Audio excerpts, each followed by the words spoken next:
He vandalized your car. It was the following morning that I got up to go to work. It lasted about 6 blocks. My car died. I had it towed, and there was... So that's what you're telling me. You're telling me that because he was so angry, you assume that it was him. Yeah, it would be pretty difficult or very coincidental that it would be somebody else. I agree with you. Tony saw him come in. I agree with you. He was the one that called the police. I agree with you. So far, you've been reasonably honest with me, Mr. Palmer. You've been reasonably honest with me about the damage that you caused. You've been reasonably honest with me about everything else, and you haven't been a loser. You haven't been a loser because I try to be reasonable. Did you put anything in the gas tank of the car? No, Your Honor. No. Actually, Your Honor, I had a key to the front door because we were supposed to go out that night, and I knew something was up when she canceled with me. I came by the house about 1 o'clock in the morning. As I'm walking up to the door, the curtains are open. What were you go? Shh, I Mr. see Palmer, them Mr. on Palmer. the couch. What'd you go there 1 o'clock in the morning for?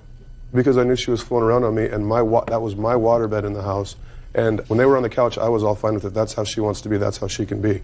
But when they moved into my waterbed, that's my personal property, I wasn't going to have it. You need written consent to be in my waterbed, pretty much.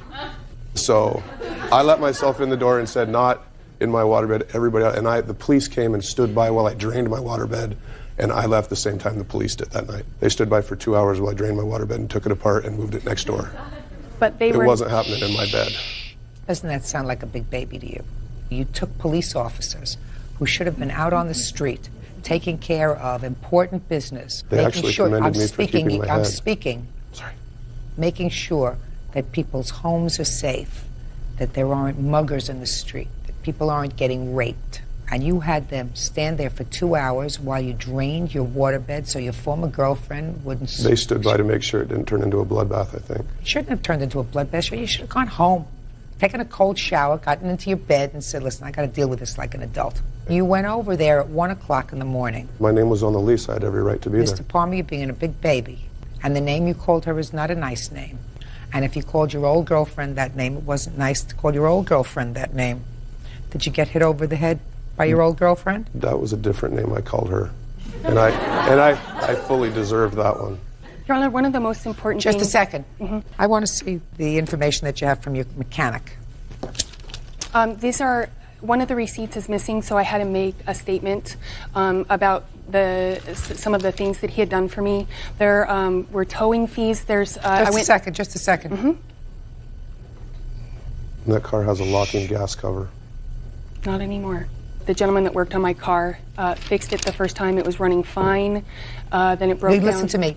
You can't testify for somebody else, and neither can the person who fixed this car. Right, that's why I had to make that statement. But he had told me it had to have happened on 2 separate occasions. There was no way after he drained and cleaned the tank the first time that the car could have done what it did again unless somebody had put flour in the tank again. Probably right, but that's not evidence that I can hear. Okay. From you. Okay. He owes you $500 that he's going to pay you back for damaging the apartment and also the advertising fee. He lost his temper. You hit him first. Your Honor, I did not hit him. I don't care whether you went like this, because I don't believe you went like this to his forehead. I want you to understand that. Just because you look like a very sweet gal, I don't believe that when he came home, you said to him, honey, you usually don't come home this late. You're an hour and a half late. Where were you? Absolutely not. Absolutely not. You were screaming and you were yelling and he called you a foul name. You came back into the room and you gave him a clop in the forehead, right? And as a result of giving him a clop in the head, he got mad and he tore up the place instead of tearing your head off. While my children were there. Well, you chose to hit him when your children were there, madam. Don't you think that your children heard it when you were screaming at him, where have you been so late? I was not screaming at him. Please. Grow up. I'm not stupid. I wasn't even able to press assault charges. Listen to me very carefully, madam. He ruined my couch, my TV. I don't care. He didn't ruin your head. You hit him. Close. You struck him first. He reacted by damaging your property.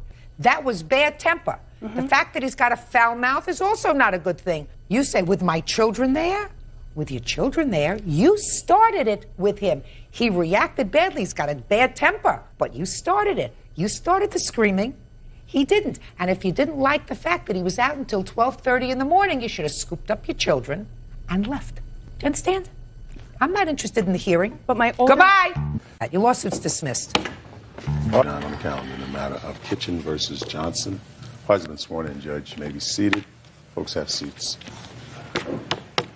How old are you? 21. And you? I'm not. I'm 20. You're too young to be living together. Do you know that? Yes. I read these papers, and it's sort of like you were playing in a playpen, like 2 3-year-olds.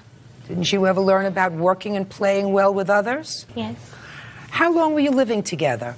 In our apartment, we were living together for almost a year, but before that, we lived together for a year and a half. All right.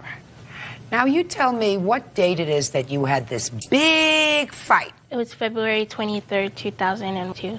And you were living together, still living together at the time. Yes. And you were angry with him. Yes, I was angry with You him. were angry. Tell me why you were angry, Miss Kitchen. I was angry with him because he came home around 7 a.m. in the morning and woke me and my brother up arguing with me. So what did you do because you were angry? What did you do to his clothes? After we got into an argument, I took his clothes out the closet and I told him he needs to move out. You took his clothes out of the closet, Miss Kitchen, and what did you do with his clothes?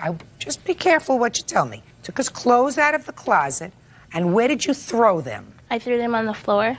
Did you throw any of them outside? Yes, I did. Yes, of course you did. And so he got angry. Yes. And he said to you, pick up my clothes and put them back. Is that what you said? Correct. And you said, No. and he said, if you don't pick up my clothes, I'm going to take. Your stereo and throw them over the balcony. And you didn't pick up his. I didn't pick up his clothes. And you did what? Well, I kept the radio. She went and got some bleach to pour on my clothes while they was on the balcony. So she went into a different room to get bleach. The kitchen. Show me how big the jar of bleach was. It was this big. Big jar. Big Yeah. jar. And you said, you don't put down my radio, I'm going to put what on your clothes? Bleach. Shh, please. I love this story. It gets a lot better. It's fun so far. Gets a lot better. Anyway, you got the bottle of bleach out of her hand. No, she put the bleach down. I picked it up. She ran in the room and got my glasses. She put the bottle of bleach down, got your Gucci glasses. fancy Gucci glasses. Right. You picked up the bleach. Right. What was she going to do with your glasses? She said, I'm going to break them. I twist off the bottle of the bleach. I said, if you break those glasses, I will pour this on your side of the closet. And what did she do? She broke it, and I poured it on her side of the closet. But before all this, she done bit me up, scratched me, before she grabbed my clothes. Before? Before. Before she even grabbed my clothes, because I was trying to stand in front of the closet, she started scratching and biting me. Her brother was trying to pull her off of me, but while he was pulling, she still had a lock on me. She was like locked like a rock wallet. What was she so mad about, Mr. Johnson? She was all kinds of things that she wanted. She didn't want me to have no other girls, and that she was gonna mess up my face so nobody else would want me or something like that. So she was trying to scar me up. Okay, so now she broke your glasses. Word. But before that, she had already scratched you up. Yeah. She was furious. Yeah, her brother was trying to hold her back and telling her to quit and calm down. Because she was angry. And he She's wrote got a that bad in the temper. incident report. Even with that sweet voice, she has a bad temper. Word. Excuse me? Yes. Okay, so you poured bleach all over her clothes. All over it. And she broke your glasses and scratched you. She broke my glasses first, and then I poured it over her closet. But before that, she had scratched She had scratched me and bit me. Okay. Now then, clothes are bleached, you're scratched and bleeding, your glasses are broken. Somehow you get outside. Yeah, she's just, when I poured the bleach, she just started crying and breaking down like she had lost her best friend. I grabbed my clothes and tried to put them in my trunk. I ran downstairs. Okay. And when you got down to the car, what did you see? She was telling her brother that she had called the police and to talk to the police while she come and chase after me. And I was putting things in the trunk, and she got in my car, and she was scratching my car. She hit my car. She was pulling all the CDs out my car. When the police pulled up, she was in my car. No. And then she got arrested. She got arrested. She asked the police. You have a police report? Oh, word. Yes, yes, yes, yes. Yes, I do. May I see it, please? And that's her brother's statement. Just a minute, I'm The reading only everything. witness. I'm reading everything. And I have pictures of the bruises. I'd like to see those too. There you go. All right. And I got glasses. Can I tell my side of the story now? Yeah. Okay, that is not what happened. Tristan came home at 7 in the morning and woke me up. And I heard that already. We started yelling and arguing. He snatched my stereo out the wall and tried to throw it over the balcony. I told him that if he threw the stereo, I was going to bleach his clothes. He dropped my stereo and ran in the room.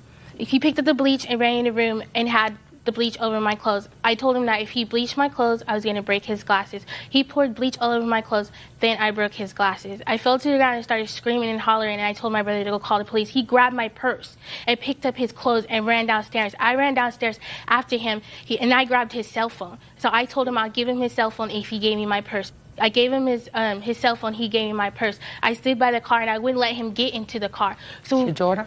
Yes. So we stood by the car waiting for the police. He pushed me into You his owe me for rearview listening mirror. to this, right? You owe me. Go ahead. He pushed me. He pushed me into his rearview mirror. That's how his rearview mirror broke. I didn't have no keys in my hand, so I did not key his car like he said I did. You kept telling your sister to calm down, right? Yes. But she was out of control. Well, she has a reason. She was out of control. Yes. You didn't tell him to calm down, right? Well, I was... No. You didn't tell him to calm down. You were telling your sister to calm down. Is that right? Right. Right. Well, I was... I didn't ask you anything else. All right. Can I ask you a question? No. I ask questions. Judge Judy continues in a moment. You can't bite people. That's not nice. He kept on pushing me down on the bed. That's why I You bit him. can't bite people because you're acting like a nut. And later today, Brother smashes rental car that sister leased for him as a favor. Brother's answer is, duh. real cases, real people. Judge Judy.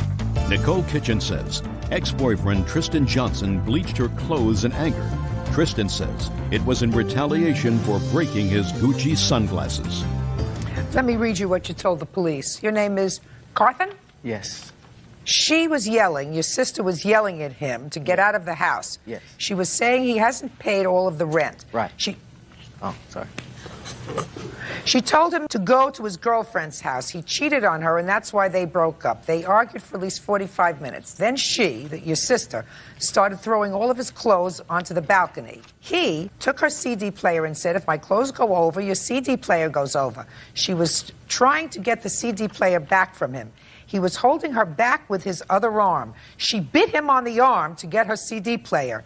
She took the player and put it inside. He still wouldn't leave, so she grabbed bleach and threatened to pour the bleach on his clothes. He stopped her from doing it. He grabbed the bleach. My sister took his sunglasses and threatened to break them. He told her, you better not break those or I'll bleach your clothes. She snapped his glasses in half. Then he poured bleach on her clothes. Then I called the police. Yes. Word for word is what you told the police, which is exactly what he said. Mm-hmm. I think she bit him twice on the arm and the chest, but I'm not sure. How long were you in jail? 9.5 hours. You can't bite people. That's not nice. He kept on pushing me down on the bed. That's why I bit You him. can't bite people because you were acting like a nut. You were acting kooky. You got mad. But you weren't terribly injured, right? No, but I gotta wear these scars for the rest of my life. Yeah, it's not nice. No, not at all. Listen, you're each suing each other. You're suing because you say he has some of your property. Yes. And he poured bleach all over your clothes. Yes. He's counterclaiming because he says you broke his sunglasses, you assaulted him, you damaged some of his stuff, and each of you want $5,000 from the other. Do you think you behaved well that day? No, I don't think I behaved well. Do you think you behaved well that day? I didn't put my hands on her. You think you behaved Besides the appropriately? bleach, no. Well, but the bleach is a big thing. Yes. She threw your clothes down. And it was just She broke raining your the next day, glasses. so my clothes was already a done deal. Listen, she broke your glasses, you pick up your stuff, you leave the house until she cools off, and you haven't done anything to retaliate, because by retaliating, then you felt better, right? You thought you'd feel better. Not She because broke of- your glasses, so you were going to make yourself feel better by bleaching her clothes, right? Right. Well, that's what you did. So what do you want from me? You each got what you deserved. What do you want from me? She went to my job and told them that I beat her up back in, No. that I choked her in the staff lounge back in January. You have somebody from your job to testify to that? I got the reason why I was terminated that You says have that. somebody from your job to testify as to what she told them. I just got the letter. I don't read letters. Let's talk about the property. Okay. You each damaged the other's property. If you Yeah. think I'm going to value what you each damaged, you're absolutely nuts. You acted like two 3-year-olds in a playground. So if I would do anything, I would award you 0, you 0, you 5,000, you 5,000. That would each give you 0. Choose whatever you like. Neither one of you were entitled to any money, and neither one of you were entitled to waste 1 minute more of my time. Okay, Goodbye. Wait. Is excused. You may step out. She didn't try to jump on me while we was on the road. He's the one who came home and attacked me and got mad at me. She didn't try to attack me at my job. I had a new boyfriend, and my new boyfriend came to my apartment. That's why he got mad. For all those people that thought I put my hands on her, I didn't. A big fat man like him lied. And now the next case. All parties in the matter of Clark versus Bruni. Step forward, please. 21-year-old student Elizabeth Clark is suing 21-year-old student Callie Bruni for the unpaid balance on a trip to Cancun. I gather that you and a friend decided to take a trip to Mexico, a vacation to Mexico. Is that right? Yes. And you prepaid the trip, and shortly before you were supposed to leave, you got sick. Yes. Mono? Yes. Somehow there was an arrangement made with the defendant to take your place on the trip. You claim she paid you some money for the trip, but still owes you a substantial amount. That's correct. So when were you scheduled to leave on the trip? March 8th. When did you get sick? February 14th. I was hospitalized March 1st through the 6th. And at what point did it become non-refundable? I'm not exactly sure. Well, it becomes non-refundable. Certainly you would agree that by February 14th, when you got sick, it was non-refundable. Yes. Correct? Correct. So you stood to lose all of your money, right? Yes. Now tell me what the arrangements were with the defendant. The arrangements were when I was in the hospital between my witness Shannon and Callie that she was going to pay me money before I left. Just a minute. So you never had a discussion with the defendant? No, I did not. You witnessed it? Yes, she did. Step up. Tell me your name. Shannon Powers. You were supposed to go on the trip With Miss Beth. Clark. Mm-hmm. So what did you do? You contacted the defendant? Yes, I did. Okay. She was a friend of yours? Yep. Was she a friend of yours? No. Go ahead. I kind of struggled around to find someone to go because we both stood to lose a lot of money. And the agreement... Right, because it was non-refundable. Yep. Right. The agreement between Callie and myself was she would give or send Beth a check or money for $400 and then pay her the remainder of the $574 in the summer when she started working. Was that your agreement? No. Let me hear what your agreement was. The agreement was $700. My parents gave $400, and I thought the agreement was that Shannon's parents gave $100 for me, and then that I was paying Beth $200 in the summer. I would never agree to pay that $978 when she's going to lose all her money. How much did you receive altogether so far for this trip? $400. $400. And where did the other $100 come from? From my parents, but I guess they never sent it. I was not aware of that. Why were your parents going to send Miss Clark another $100? Because Callie agreed to give me $500, and then she didn't have a license, and she had to get back from, she didn't have a passport, and she had to spend the money, the $100, to get back to Connecticut to get her IDs and stuff. Okay, so you were going to give her parents back the $100? No. My parents would only give me $400, and Beth's mom would not take the $400. She said $500. Are you telling me that you actually gave her $500 or $400? $400, but... All right, so you still owe her $3. Miss Clark, you never had a conversation with nor a contract with the defendant. Is that right? Before she left, I did not have contact with her. Right, so you had no contract with her, right? Right. You had no agreement with her whatsoever. It was between them. But I had a friend who was willing to go instead of Callie before she... I don't know that. Where's your friend who was willing to go? I have a document. I don't read documents. I don't read documents. I mean, you're in the hospital. You stand to lose $974. You took out no insurance to prevent you from losing all this money. I mean, I don't see anybody spending the full amount of the trip. If she knows you're going to lose all of your money, that's not the way people usually operate. They usually operate, well, I'll go on short notice, but I'm not going to spend $1,000 on a trip. She didn't have $1,000. She only had $400. Aside from the fact you didn't have a contract with her. But that was the agreement that I understood, that she was to pay me money when she got back from the trip. Yeah. She paid me $400 and I expected the rest. I worked 2 jobs over my winter break trying to pay for this trip. And I wouldn't have let somebody go on my trip for $700 that I worked 2 jobs for and then I paid for in full.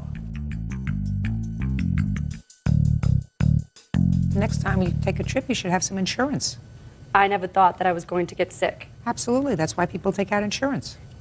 In any event, you had no contract with the defendant. As far as she was concerned, well, she got a little mixed up with the $100. I guess she figured your mother was going to give her $100 so that you wouldn't lose all your money and therefore you wouldn't go away on this trip alone. Yeah. You still owe her $300. Why haven't you paid her? I was going to pay her the $200 because I never knew that her mother didn't give the $100. Yes. All right. So I was going to pay her the $200, and then I get in the mail that she's trying to get $530 from me. So you gave her nothing? Right. Well, why didn't you give her at least what you thought you owed her? Because I knew I had to go to court anyways. Okay. Well, you owe her $300. Judgment for the plaintiff. That's all. Parties are excused. You may step out. Better. And now the next case. All parties in the matter of Reckenmacher versus Smith. Step forward, please. 40-year-old professional clown Paul Reckenmacher says he was requested to perform as Captain Knucklehead by 47-year-old event planner Sherry Smith. Paul says at the last second, she hired some other clown. How should I phrase this? Mr. Reckenmacher, you are a clown by profession. And Ms. Smith, you're a party planner. Yes, I am. It is your claim, Mr. Reckenmacher, that the defendant breached a contract with you for services that you were to perform for her. You want to be compensated to the tune of $5,000 for that breach of contract. May I see the contract?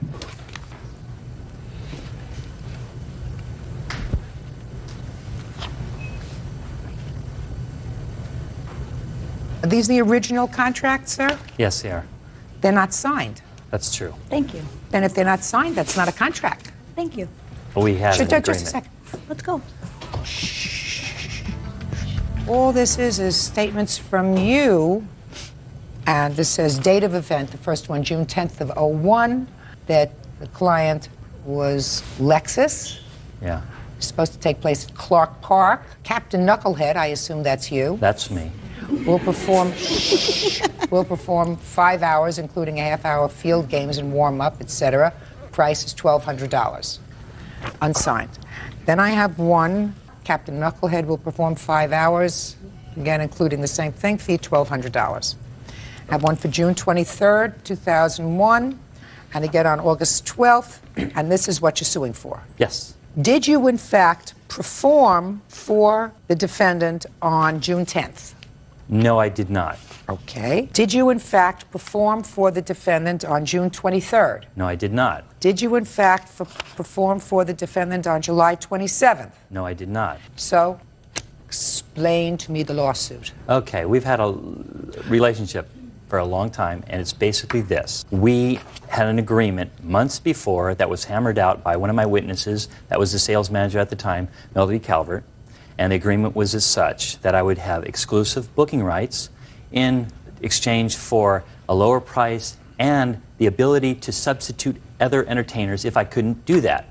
And that's what happened is she asked me a week before, and she knew very well, we all agreed on this, and she said, are you going to be performing at this event? And I said, no, I'm going to be substituting as we agreed in our meeting earlier on. And she knew about this many, many months before in my profession. Just a second. Just 1 second, sir. Let me go back. Am I to understand that your lawsuit now is that you did not perform at these functions, but that you hired someone else to perform at these functions, and therefore you fulfilled your obligation under this unsigned agreement? That would have been the situation under the first two. But she said since I wasn't doing the first two, that she wouldn't do any of the other contracts or have me do them. Stop right there. I'm going to make this very simple. On the 10th of June, 2001, it says Captain Knucklehead will perform 5 hours. You are Captain Knucklehead. You did not perform for 5 hours. Who did you send? I would have sent another. No, not would have sent. I didn't send anyone. So nobody went June 10th? No. Services not provided. June 23rd, you did not perform. Did you send someone else? I did not. July 27th, you did not perform. Did you send someone else? No, I did not. And let me save you some time. I didn't do the last one either. Then you don't have a cause of action, sir. Judge Judy continues in a moment. If you do not have a formal written contract signed by both parties with an understanding, then what you are suing for is what we call, in legal terms, you want to be paid under a theory of quantum meruit, which is that you get paid because you performed a service, she accepted the service, and you have the right to be paid pursuant to that service. So, if you performed and she didn't pay you, you get paid. If, for instance, on June 10th, you sent someone else that she accepted who performed in your place, then you get paid. If you do not have a written contract and you didn't perform any service, you get So verbal contracts mean nothing. You get nothing, zero, zip, Even if nada, zilch, you get nothing. If you showed up, or if somebody showed up, you would have gotten paid. You didn't show up, you didn't send anybody, you don't get paid. Goodbye and good luck. It's been nice seeing you. Have a good life. I didn't get to say anything. Parties are excused. This way, Captain Knucklehead. Now, this is case number 2. Now, this is case number 256 on the calendar in the matter of Lemke versus Mungo. Parties have been sworn in, Judge. You may be seated, sir. Have a seat, please. Ms. Lemke, the defendant was a former boyfriend of yours. According to your complaint, he owes you for 3 things. He owes you for money that you loaned to him at one point when he was facing incarceration. He owes you for the value of a car, which you say you purchased, although it was in his name, it was supposed to be your car, and that he owes you for damages as a result of an assault that took place over a year ago. Is that right? That's correct. I assume that the loan that kept him out of jail was the first money that you're suing for. Is that right? Yes. And tell me the circumstances surrounding that loan. John was, faced going to jail for child support arrearages, and the day that he was to appear in court, we took the bus up together, and then I overheard his, discussion with the DA, and that he needed $750 to take him, out of jail, and we agreed that I would, loan him the money, and that he would repay me when he was able to. Well, how did that come about? What did you say to him, and what did he say to you? Well, what I said to him was that I had $750. Just don't worry about it. You can repay me, when you're able to. I have $400 cash in my wallet, and we can go down to an ATM. Tell me about, sir, your version of the $750, which you acknowledge that the plaintiff paid in order to keep you out of jail. The $750, Lynn had offered to give me $700. Tell me how it came about. Oh, I was trying to do that. No, before we went to court, several days before she... Look at me. Yes, ma'am. She volunteered, said, I could give you some money to stay out. And I said, absolutely not. I don't want to do it because I would feel obligated. So a few days went by, and I was supposed to turn myself in. So we went, and then when we got into out in the hallway, the public defender said, well, do you have the money? I said, no, I don't. And he says, I have it. And he said, well, are you going to use it? I said, absolutely not. I don't want to, because I feel like I'm obligated. I cannot pay her back. And then she said, he said, well, do it. I said, no. So he left. And then he came back again and said, why don't you do it? And I said, well, and we thought about it. And I said, he convinced me to do it. I paid it, and then we went home, and that was it. So it's not your fault, and it's not her fault, it's the public defender's fault. No, she offered this money to me in front of Mr. Coleman here. Just a second, but you said yes. That you declined to take it. Yes, I did. Because you would have felt obligated to repay it. Yes. And then you said that the district attorney or the public defender forced you to do it. He did not force me. He coerced me into it. He coaxed you to do it. And you did it. Yes. And I assume, therefore, that your initial reason for not wanting to take the money in the first place still held true, that you would have felt obligated to repay it. That's what you just told me. That's correct. So you took the money, and I assume you still felt obligated to repay it. I did? Well, then I'm asking you that. What happened, sir, between the time you walked into the courthouse, when you would have felt obligated to repay the money if the plaintiff gave you the money, and the time you actually took the money? She told me it was a gift, and I would not have to pay her. That is... Absolutely. No. Well, Mr. Coleman here say... heard her say it in his house. Just a second, sir. Yes, ma'am. She never used the words gift. This is a gift that I'm making to you, yes, John. Yes, she did. No. She never did. Well, that's not what she's telling you. That's not what I believe. Oh. I wouldn't believe it if you told me, because I don't know if I'd believe anything you told me. I certainly wouldn't believe it if he told to me. I'm telling you, she didn't give you the money. She may have said to you, I want you to take it, and you can pay me back when you can. Yes. That she might have said. All right, let's move on to number 2. Let's move on to car. How much did you purchase this car for? $625. $625. So it wasn't a Jaguar. No. And it wasn't a brand new car. Absolutely not. And you had no driver's license. That's correct. So you purchased the car and you put the car in his name. Not at the time of purchase, but yes, eventually. When did you purchase the car? June 29th. What were you going to do with a car that you couldn't drive? Well, I had wanted a car for a long time, as just to look at it? friends had known. Of course not. Well, what were you going to do with it? Have other people drive it for me so that I could get around until I have a driver's license. So you must have discussed with him driving you around. No, not necessarily Mr. Mungo. My roommate, John Coleman. Oh. And no decision had been made whether it even be either one of these persons, people. Whatever. You put the car ultimately in his name. Tell me when. It was in July. So you went down to Motor Vehicles and put the car, after you had it for some time, in the defendant's name. Yes. Now, Mr. Mungo, according to you, there came a time when plaintiff came to reside with you in your home. Is that right? Yes. When was that? Let me see here. I have the date right here. It's on the bill of sale that we used, a copy of the bill of sale that we used for the transfer of the automobile, which was dated 7/18/2000. That's when she came to live with you? Yes, came to stay with me. How long did she stay with you? 2 months and 5 days. And according to you, Mr. Mungo, your arrangement was that she could live with you rent-free and give you the car. Correct. Miss Lemke, did you pay any rent? Miss Lemke, pay attention.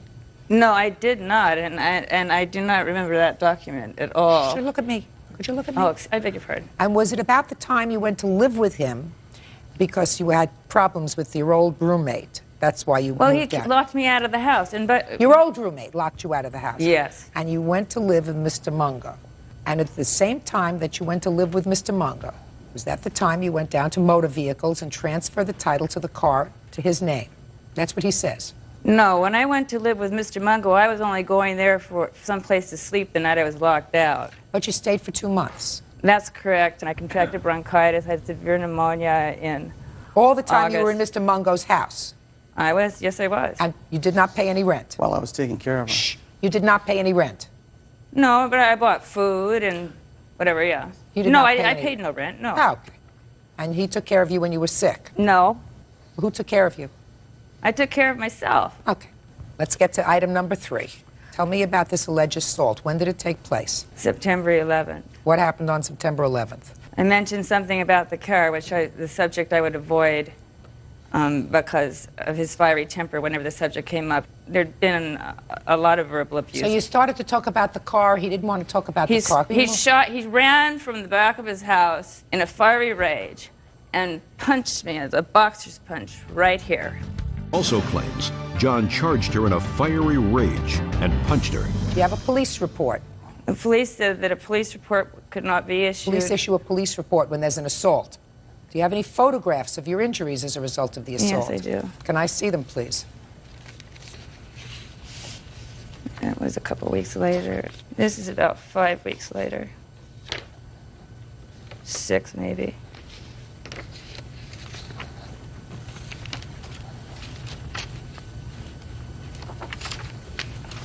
Okay, let me hear your version of what happened on this date on September 11th. Well, Miss Lemke is an alcoholic, and she was drinking 24/7 every day for 2 months. Her idea of being sick For the 2 months that she was living with you? Yes. Her idea of being sick with bronchitis is drinking a 1.7 liter of Jack Daniels and barfing all over the place.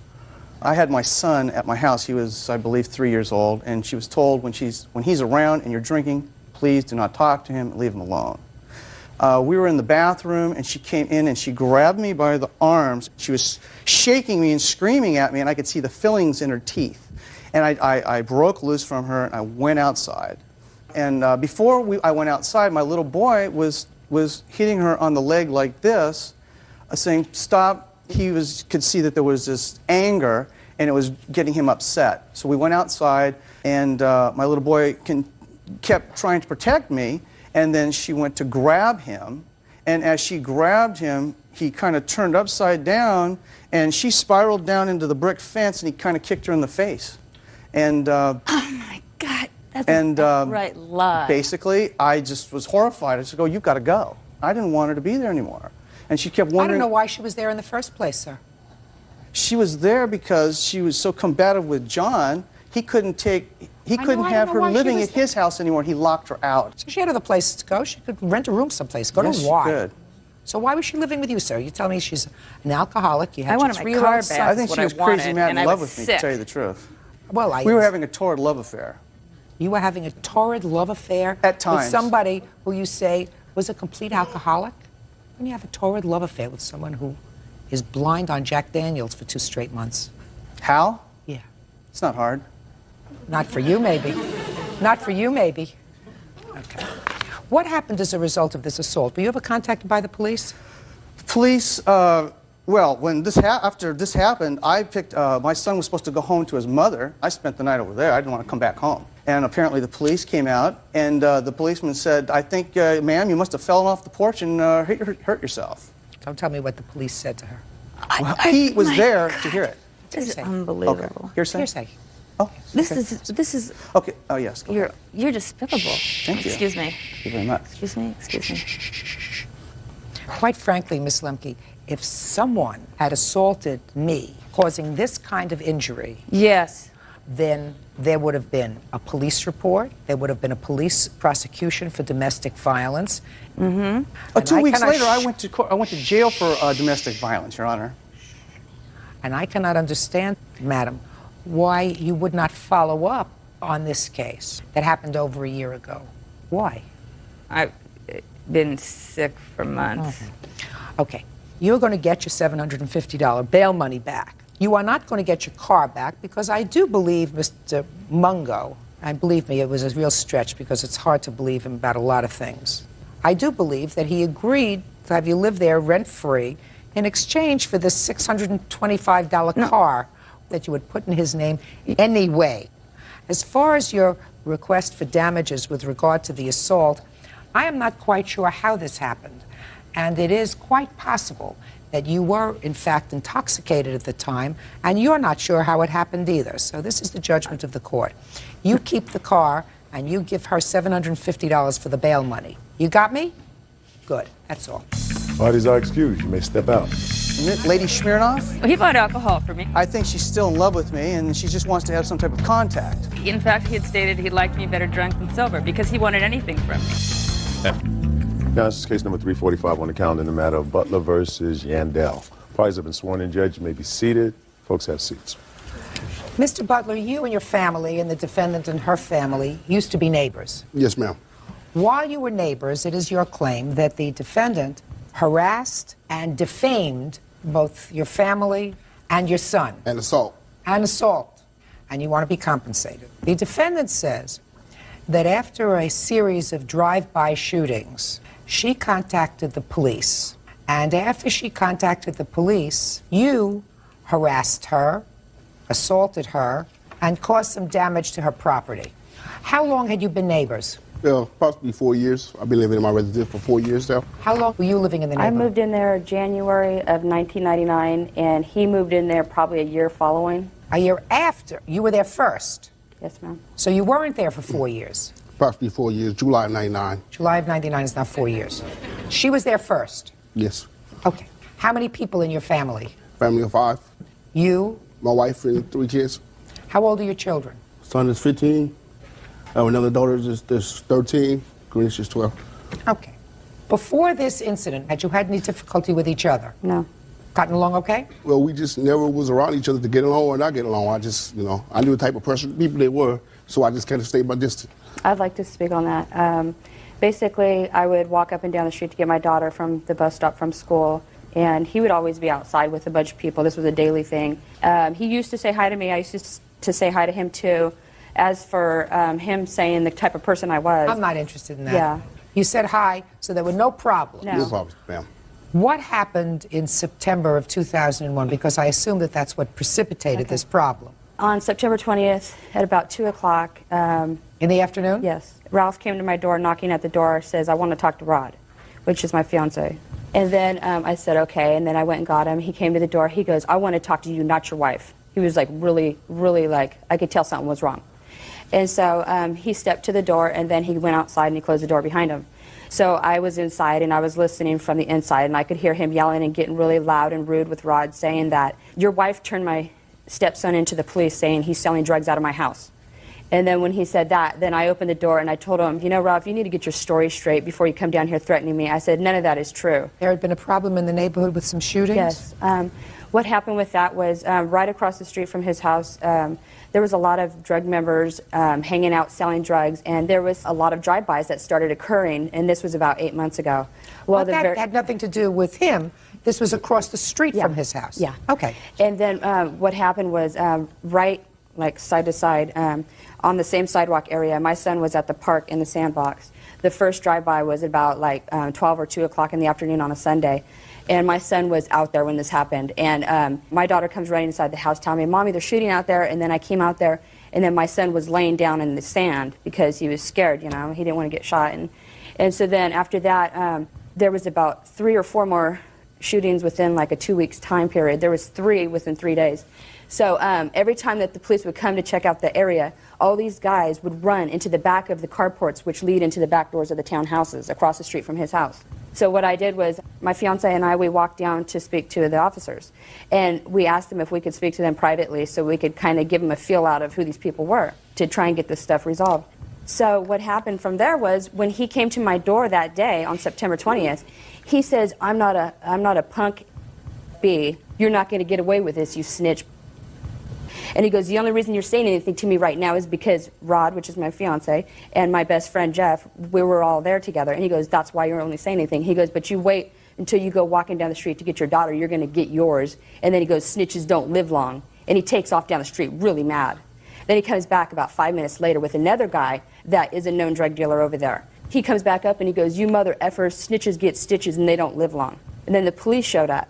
And then they took my police report, which I have right here, and I stated everything that he said to me when he came to my door, that he threatened me. I'd like to see them, please, Bird. What made you believe, sir, that the defendant had accused your son of doing anything? Yeah, because, Judge, she was stopping the little kids in the neighborhood, asking the kids what was going on down under the tree down in there. She was making rumors to the little kids, harassing the kids, saying that me and my son was selling drugs. Ma'am, that's not true. No. I don't think that that's true, sir. Well, that's true. No, I don't think that that's true. She may have been inquiring about what was going on And she's there. up here babbling about drive-bys and whatever. I wasn't in none of those cars. I'm no drug dealer. You know, I haven't shot at nobody. She I haven't never ran in nobody's accused house. you, from what she says, and I believe her. She never accused you of doing anything. She said that the drugs were being sold from a location across the street from your house. Well, Not Judge, in it front of says your- right there in her claim, it says that I'm a violent drug dealer and I threatened her life. That wasn't If said. you'd like me to speak on that, I would love to. Sure. Okay, the fact of him selling drugs. I have a lady friend that walks through the neighborhood going down the street to the local store. Did she that buy some drugs from me? Excuse me. Did she buy drugs from me? Mr. Butler, don't speak yet. You'll get a chance. Yes, ma'am. Anyways, the lady's husband would always come by, and he was like a real skinny drug addict. He would walk by to his house, come in, be there for like maybe 1 minute, 2 minutes, and then split, be gone. And this man was continually going there, getting whatever he had to do. And on a separate occasion, assaulted him with pepper spray. Karina denies making false accusations and claims the pepper spray was in self-defense. Let's go back a moment. So he's outside talking to your fiancé, Rob. You hear him make these comments about snitches get stitches. Yes. You call the police and make a report. What happened after the police report? The next day, my friend, which is my witness, Vicky Burciaga, she came over, and we were going to go walking down the street around the corner. By my house. Yes, by his house. I walked on the other side of the street, but before I did that, I told her the situation, and I told her that he threatened, really violent threats. So what I did was I had her carry some pepper spray, and I carried pepper spray. And I'm not going to lie about it. I had her carry a bat, which was out of sight, in case he approached me, which, in good thing, I did that. So we went to lunch. We went around the corner, had some Chinese food. He wasn't outside when I walked by the first time, on the other side of the street. So then when I come back by, he's sitting outside on his ice chest. Now, when you walked back from lunch, were you walking back from lunch on the other side of the street? Other side of the street, yes, ma'am. Okay. No, that's a lie. Mom, That's a lie. Just a minute, we're going to come back in a second. Go ahead. Okay. Anyways, I was on the other side of the street, and before I even got anywhere in front of his house. He's seen me coming, and he started going off, just cussing and calling me all kinds of names. You better not come near me, I'll kill you, and just really like trying to be verbal. There was that teenage boy standing next to him. He says to the kid, go get Pam, which is about 2 or 3 houses from his house. Well, Pam steps outside, and she says, why are you threatening us with mace and a bat and asking all the little kids around here who's selling drugs? And I said, you know what, Pam? I said, Pam, that isn't true. And I said, what happened was Ralph came down and threatened to kill me yesterday. And right at that time, Ralph picked up this wooden table I have a picture of, and he picked it up above his head like this, and he called me a white Ku Klux Klan Nazi FMB. And he went like this to throw it at me. And right when he did that, I maced him as much as I could. And I turned around and started running. So you maced him? So I maced him, and when he threw that table, the table hit me lightly right here as I was turning to run. And then I started running, and I looked back, and he was coming, and he picks up this metal chair right here. He picks up this metal chair to throw at me, and I remember screaming, no, Ralph. And I kept running, and I fell down. And then I got back up, and I also had my dog on a leash with me. That's how she got your scars, Your Honor. Just a minute. You took your dog in to eat Chinese food? No, he stayed outside. There's a tree like in the parking lot, and I had him on his leash, and he was tied to the tree. You left the dog tied on a tree while you went in and had lunch? Yeah. Well, if you'd seen the area, you'd understand. She premeditated. It's premeditated, Your Honor. She had, in fact, wanted to come down there and pepper spray me at that time. Mr. Butler, I'm going to come back to you. I guarantee it. Your Honor. I'm just asking some questions. Mr. Butler. Yes. I'll be good. I'm cool. Your Honor, to tell you the truth, this neighborhood is known as the ghetto. To tell you the truth. I don't care what it's known as. So that's why I took my dog tied to a tree while you went inside and had lunch. Because he goes everywhere with me. It was, and plus the fact that, you know, in case anything happened to me, so you know, you some walked sort of down the security. street, you had your dog in your arms, he picked up something, he yelled, Ralph, don't do that, Yeah. whatever. And then I made it to my house and I called 911 and the police arrived about 30 minutes later. So that's the assault you're talking about in your counterclaim? Yeah. Now the assault you're talking about in your claim, just pay attention, you're not listening, Mr. Butler. The assault you're talking about is being maced. Yes. Do either of you have any medical bills as a result of these two assaults? No, it was just washing my eyes out at the hospital, going through all the drama, you know, just basically trying to hold my head up after letting this lady do something like that to me, you know. Okay. Now, I'm going to ask you to tell me, Mr. Butler, she's coming down the street with her friend. Yes. And when you first saw her, on which side of the street was she? Your side of the street or the other side? Right by my house, just like it was a thing to do. In front of your house? In front of my house, it wasn't even 5 feet, you know, it was just right there. Okay, and you're sitting outside? Yes. Well, at that point, Karina... She's walking by? Walked by, she went to the store. She must have stayed at the store about 40 minutes, 45 minutes. She came back by, and at that time, I was sitting on the porch. She crossed the street and walked right in front of me. And I can't say what she told me, but she gave me an unpleasant gesture and told me I was lying. That's what she called me. That's her favorite word when she get mad. That's not true. So she walks over next door and knocked on the door. So she's trying to clarify and make them think that, oh, I'm lying about her calling all us. But as soon as, well, that's what she said. Right now, you're on your porch. Yeah. And she's not on your porch. She's not on my porch. When did you come off your porch? When she started pointing at me, cussing me out, I came off my porch and walked over across it. Where did you walk across to? Right next door to my house. And so you walked up to her? No, I didn't walk up to her. The lady, my neighbor, was standing right here. She maybe be standing on this side over here. I was talking to Pam, and they was arguing back and forth. And next thing I know, this lady said, you know what, and shh, and started spraying me. And yes, I did pick up a table, quite a big table. And my intention was to bust her in the head with it. But I couldn't see. I was blinded by the pepper spray. I could not see. If I could have seen, I would have continued that. You know, that's self-defense in my book. When you leave your house with a baseball bat, a dog, and some pepper spray, that's premeditated. I didn't do anything to this lady to make her want to do that. Considering that the day before you had had somewhat of a confrontation with the plaintiff, why did you choose to arm yourself with a bat and 2 things of pepper spray and walk right by his house, not once, but twice? Premeditated. Hey! Do I look like I need your help? No. Explain that to me. Okay, ma'am. The simple fact why I did was because my daughter, she always comes right at the end of our street right here to the bus stop. The fact you weren't going to pick up your daughter, you were going to eat Chinese food. I know that. But if I wasn't going to eat the Chinese food, I would have been walking down there to pick up my daughter from the bus stop anyways. Listen, one thing is necessary to go and pick up your child, and one thing is choice. Yeah, I made the choice. Maybe I made the wrong choice, but... You sure did. and you anticipated trouble. First of all, Mr. Butler, you were wrong to go down to her house and have this confrontation with either her or her fiancé or her husband or whoever it was, because I don't think you had all your facts straight. Yeah. Now, from what I gather, she was trying to find out so that she could tell the police who was selling drugs on her block so that she would be safe from these shootings that were happening. Because that's why I would like to be safe too. Just a minute. And my sense is she was asking around children in the neighborhood, what do you know about drugs being sold and from where? You told me that. She was asking, which, you know, is kind of gutsy. Most people, when they're faced with that kind of situation, they don't ask any questions. They say, I better stay in my house and keep my doors locked. But you got annoyed that she was poking her nose around, which was the wrong thing to do on your part. She wasn't doing anything.